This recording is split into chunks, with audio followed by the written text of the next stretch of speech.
ஆன்மான்னு சொன்னா நீங்க புரிஞ்சுக்க மாட்டீங்க. இது வந்து ஆன்மா மட்டும் பேசாம மற்ற விஷயங்கள் சில விஷயங்களை பேசுறாரு. சரி, எனக்கு தெரிஞ்ச நல்லதான் சொல்றாங்களே தவிர எந்த ஒரு இதுவும் கருத்து கிடையாது.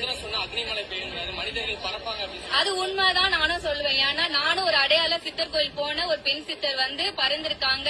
சித்துக்கள் வந்து உண்மைதான் இருக்கு. நீங்களுமே உண்மையா நீங்க உணர்ந்தீங்கன்னா சித்துக்கள் கை கொடுங்க.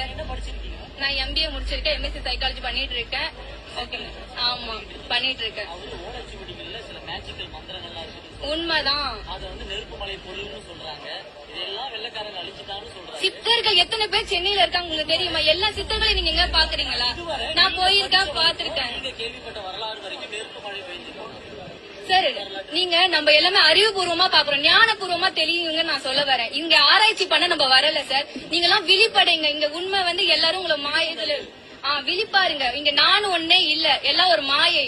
உங்களுக்குள்ள இருக்கிற நீங்க உணர்ந்தீங்கன்னா நீங்களும் தெளிவாயிடுவீங்க சார். நீங்க அந்த மாதிரி அறிவியெல்லாம் நீங்க நினைக்காதீங்க. நம்ம பிரபஞ்சம், நம்ம நம்மளுடைய சித்தர்கள் சும்மா கிடையாது. அவ்வளவு பெரிய ஞான அறிவு பெற்றவங்க சார். இப்ப நம்ம படிப்பை படிச்சு நீங்க படிப்பு கல்வி நினைச்சு உண்மை நினைச்சிட்டு இருக்கீங்க. படிப்பு நம்மளுக்கு எல்லாம் வந்து சும்மா அறிவை தான் வளர்க்கும். அடிமை கல்வியை தான் நம்ம படிக்கிறோம். அது உண்மை கிடையாது.